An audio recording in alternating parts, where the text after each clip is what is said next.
สบายดี FC วัทุกเจ้าคนสบายดี แล้วก็สบายดีสาวโสดนะทุกคน เปิดภาพมามื้อนี้ก็อยู่ กับสาวโสดหน้าใหม่ทุกคนเลยขออนุญาตถามเด้อซื้อแนวไหน ซื้อมุกดาจ้า โดยอายุจักปีตอนนี้ อายุ27 ปี อืมผ่านมานี่เจ้าเคยสร้างครอบครัวบ่ เคยสั่งอยู่ตอนนั้น แต่ตอนนี้เลิกกันไปแล้ว อืมจะเป็นแม่ห้างบ่หรือว่าแม่ใหม่ เป็นแม่ห้าง โดยมีลูกนํบ่ มีลูก มีลูกจักคนตอนนี้ ลูก2 คน โอ้มีลูก2ลูกหญิงหรือลูกชาย หญิงหนึ่งชายหนึ่ง อะไรซ้ำเต็มเอาเนาะ โดย โดยคือลูกนี่เพิ่นยังอยู่กับเจ้าเบิดบ่หรือว่าพ่อเพิ่นไปเลี้ยงนำ อยู่น้ำเฮาเบิดสอง เจ้าเลี้ยงเองเลย โดย อืม ส่วนนั้นยิ่งนี่จักขวบแหละ 6 ขวบ ทรายเด้ 11 ใหญ่แล้วเนาะ โดย หรือว่ายังกินนมเสริมอยู่บ่ผู้น้องเลย บ่ได้กินนมเสริม เขาเฮียนบ่ตอนนี้ ข้าว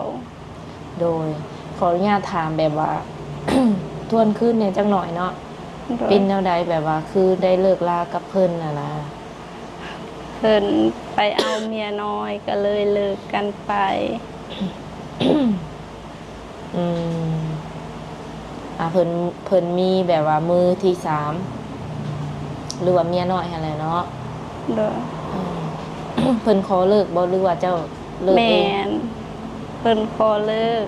แล้วไปอยู่น้ำเมียน้อยเพิ่นเฮาก็โอเคนํ โอ้ก่อนที่เพิ่นจะมาขอเลิกกับเจ้านี่แบบว่าเจ้าฮู้อยู่บ่ว่าเพิ่นแบบบ่คือเก่า ผิดปกติแต่บ่เคยเว้า เพราะว่าอยากได้ผัวเป็นพ่อลูก ก็บ่เคยเว้าหยัง คือเฮาก็เอะใจอยู่เนาะ ของใจอยู่แต่บ่กล้าเว้าเพิ่นเด้ อยากให้ลูกมีพ่อ โดยแม่นแล้ว อืมเลยมาฮอด จุดที่ว่าเพิ่นมาบอกเจ้าค่ะนะคือแบบว่าได้พิษได้หยังกันบ่เพิ่นจังมาบอกเจ้า ก็บ่ได้ผิดหยังหลาย เพราะเพียงว่าค่อยสิเปลี่ยนชีวิตใหม่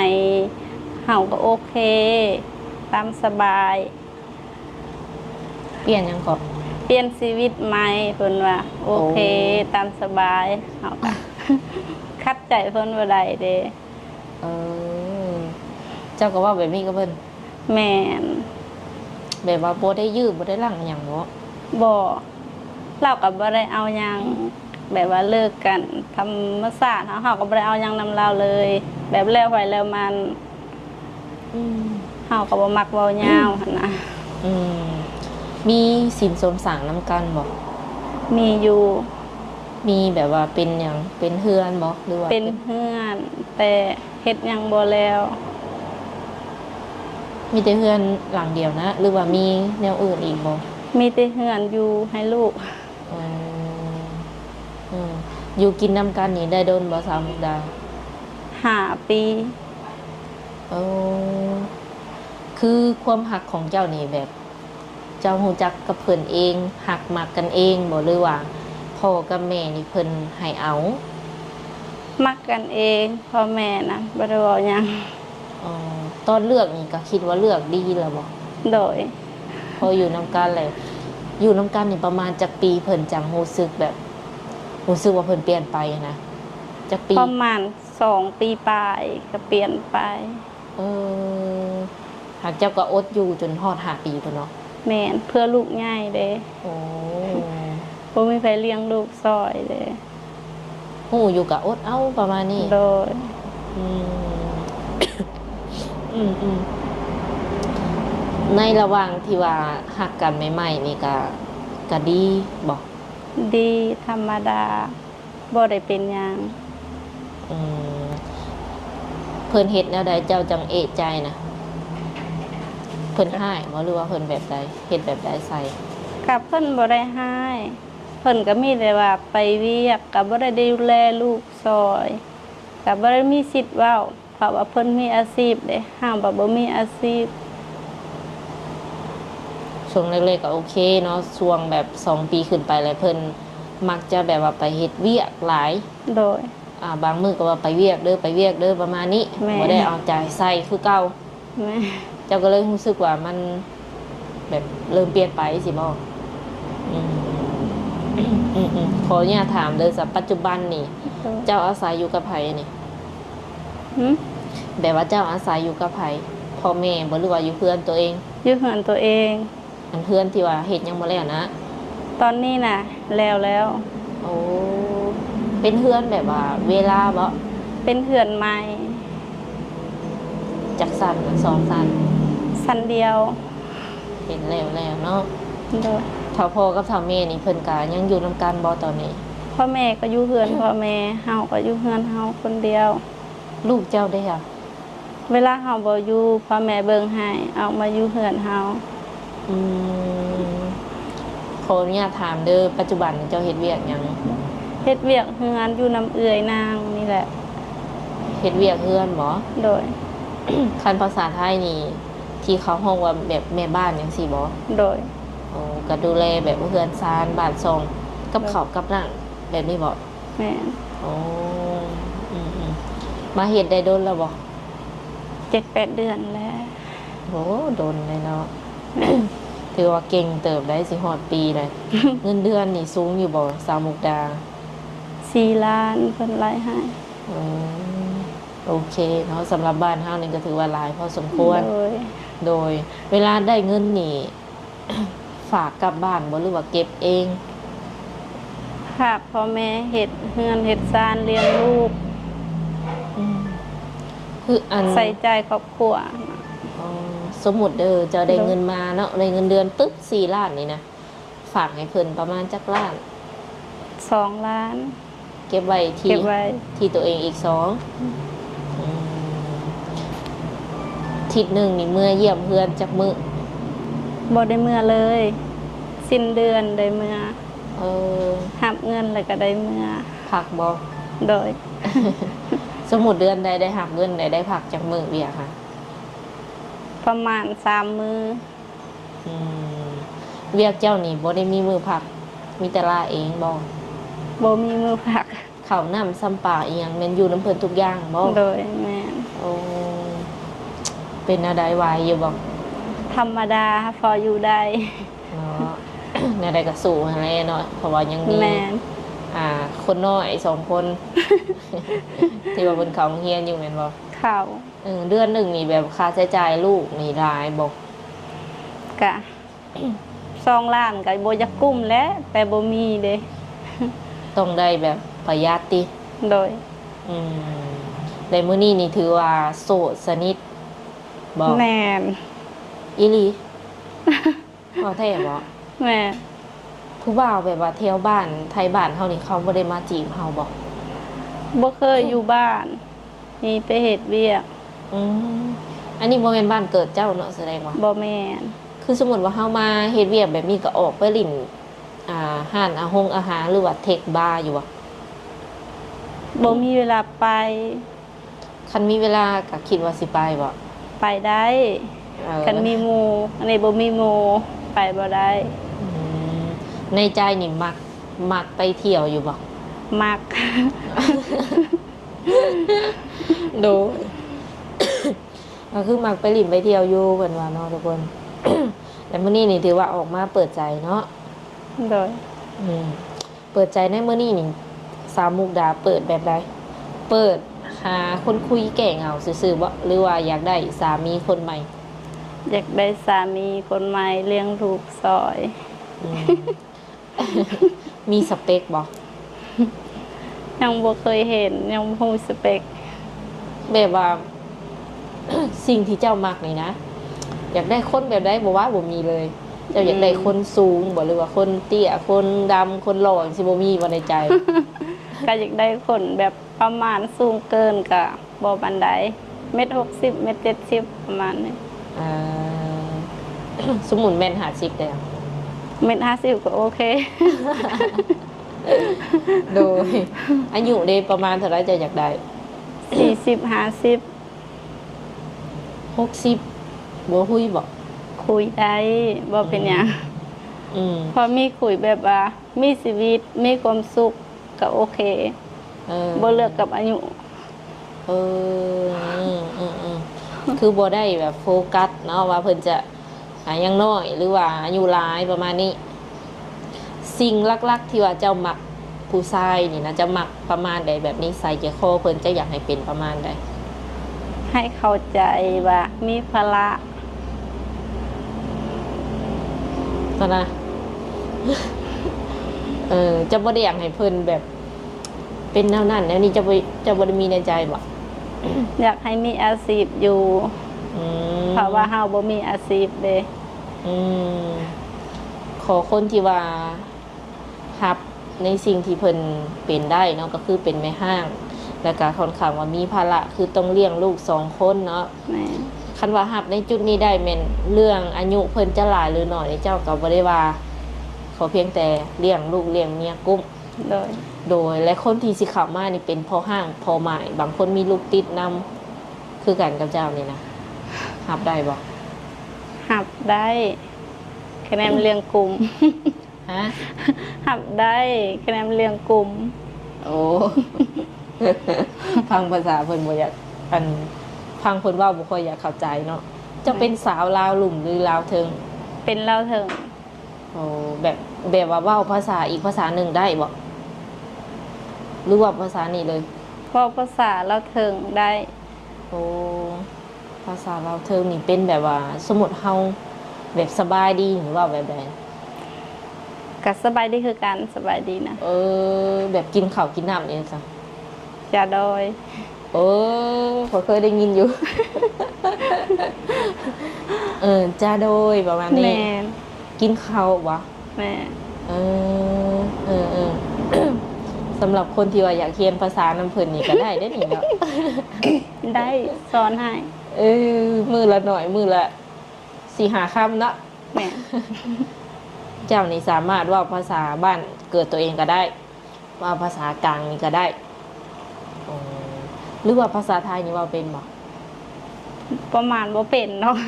ยังบ่เคยเว้าอยู่ อ๋อ เคยได้ยินอยู่ สมมติว่าเฮามีแบบแฟนเป็นคนไทย คิดว่าสิสื่อสารกันรู้เรื่องบ่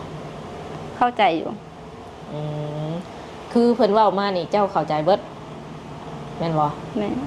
แต่ว่าเวลาเฮาสิเว้าไปนี่เว้าบ่ถนัดบ่ บ่ถนัดเว้า ได้ อย่างน้อยๆก็เข้าใจสิ่งที่เพิ่นเว้าเนาะบางคนก็เฮาสามารถเว้าลาวกับเพิ่นก็ได้ โอ้ เพิ่นเข้าใจ โดย ทางยานแต่แบบเพิ่นเว้ายากเนาะสมมุติว่าเพิ่นจะเว้าภาษาลาวอะนะอันนี้คือเพิ่นเว้าไทยมาเฮาก็ตอบเป็นลาวไปก็ได้บ่เป็นหยัง อ๋อ แล้วเวลาสื่อสารนี่ต้องพิมพ์บ่หรือว่าต้องอัดเสียงหรือโทรเอา อัดเสียงโทร คันพิมพ์บ่ได้เนาะ พิมพ์บ่ได้ อ่านบ่ได้มอง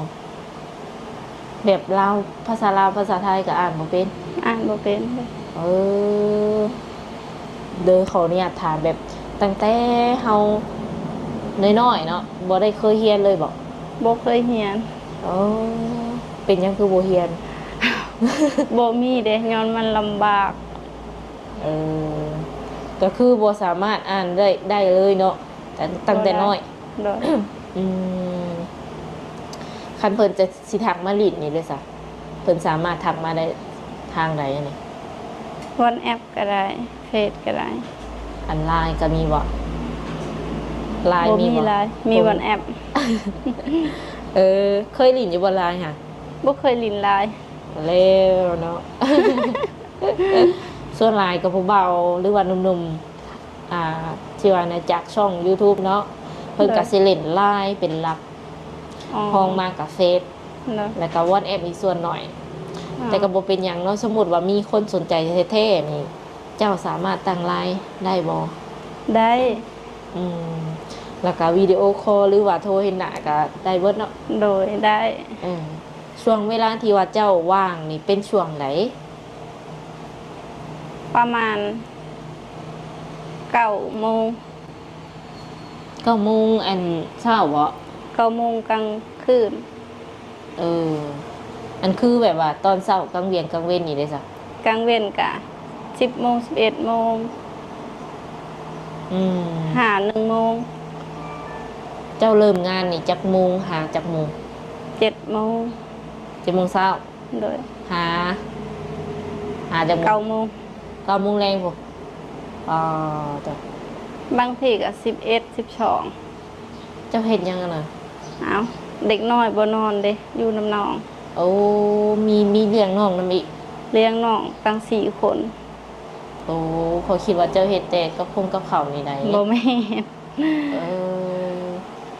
เลี้ยงเด็กเนาะหรือว่าเลี้ยงน้อง4 คน โดย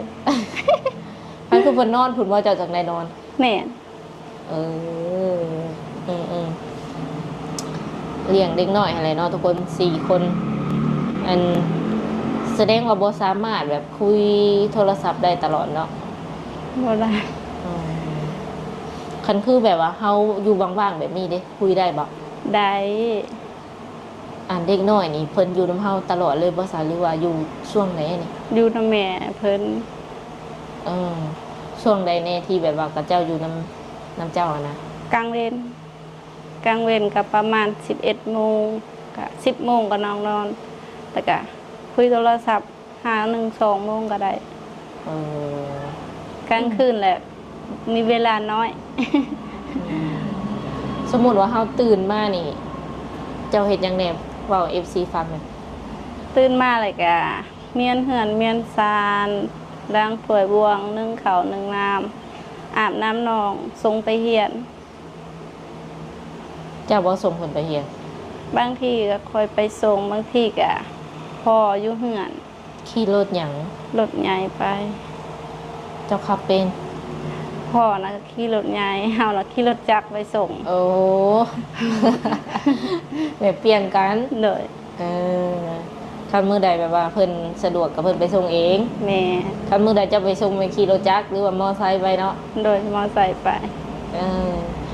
เจ้าเคยไปฝั่งไทยอยู่บ่ เฮาบ่เคยไป อืม ตั้งแต่น้อยจนฮอดปัจจุบันนี่นะบ่เคยเลย บ่เคยไป อยากไปอยู่บ่ อยากไป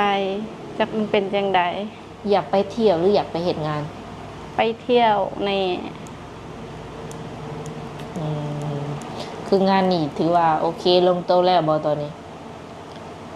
คันไปไทยก็มีแต่อยากไปเที่ยวซื่อๆสิเว้า โดย โดยและที่นี่คันว่าผู้บ่าวเนาะเพิ่นเห็นคลิปเจ้าเลยเพิ่นอยากมาหาเจ้า อยากมาเห็นตัวจริง มาได้อยู่บ่ ได้ มาแบบใดนัดก่อนบ่หรือว่ามาแบบเซอร์ไพรส์เลยก็ได้ นัดก็ได้สะไผก็ได้ แล้วแต่บ่ แล้วแต่ ว่าเวลีได้เนาะบัดข่อยพามาแล้วเจ้าบ่ออกมาเจอเลย โอ้ บ่ได้ได้ ได้ เออมันจะเป็นประมาณนั้นเนาะทุกคนเลยทักมาเล่นน้ำเพิ่นได้ช่วงนี้ก็สิแจกเป็นเฟซหรือว่าเบอร์โทรก่อนเนาะไลน์นี่ยังบ่ทันได้ตั้งเทื่อยังบ่เคยเล่นเลยว่าตั้งแต่ บ่เคยลินลาย อ๋อขออนุญาตถามมันเจ้าสูงเท่าไหร่ 1.60 ปลาย น้ำหนัก หก ประมาณ ค่ะ เท่าไหร่ น้ำหนักอืมมีโรคประจำตัวบ่ 50มีอยู่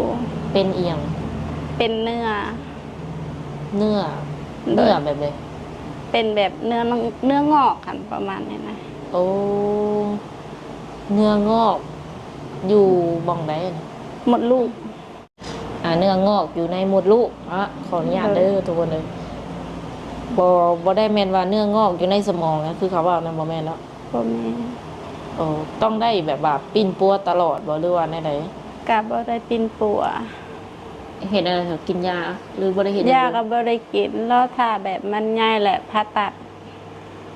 อ้าวเขาผ่าตัดตอนนี้บ่ได้บ่ ได้แต่ยังบ่มีเงินเด้ อืม ตอนใดก็ได้ ยันว่าถ่ายให้มัน ขออนุญาตก่อนก็บ่ค่อยมีความรู้ทางด้านนี้ปานใดเนาะ บ่เป็นหยัง คือแบบว่าเฮาสามารถพาได้เลยคันมีเงิน โดย เฮาต้องใช้เงินหลายบ่จังพาเนื้องอกตัวนี้ออกมาได้ เคยถามหมออยู่บ่ ถามอยู่ประมาณ20ปลายล้าน สามารถหายขาดได้เลยตัวนี้ โดย แบบตัดออกมาเลยก็แล้วเลยประมาณนี้ โดย แบบเจ้าสิสามารถมีลูกอีกได้ปะจ๊ะ ยังบ่ฮู้ลูกนะ เพราะว่าสิว่าในเพิ่นว่าเนื้องอกอยู่มดลูกเนาะ แม่น มันอยากคล้ายๆคือแบบมันอยู่ใกล้มดลูกเลยคือสิเสี่ยงแบบบ่ทรงสิมีลูกได้จังซี่นะ แม่นแต่ว่าคือแบบนี้นะเขาอยู่ในสร้างต้นมันใหญ่ขึ้นมาประมาณ4-5 ปีนี่แหละบ่ได้เป็นหยัง อืมจะเป็นอันเนื้องอกนี่คือเป็นตั้งแต่โดนบ่หรือว่าหาก็เป็นนี่ บ่ฮู้คือกันหากระกวดประมาณ 2-3 ปีนี่นะ หากก็กวดพ่อนะ โดย เป็นโดนหรือเป็นอีหยังนี่บ่ฮู้แบบแน่ชัดปานใดติ โดย ก็แน่ใดก็สู้ๆเนาะเป็นกำลังแรงใจให้แล้วก็สิว่าใน FC หลายคนก็คือสิเป็นกำลังแรงใจให้เจ้าคือกันเนาะ โดยขอบใจหลาย ถือว่าเก่งหลายทุกคนในเฮ็ดเวียกตั้งแต่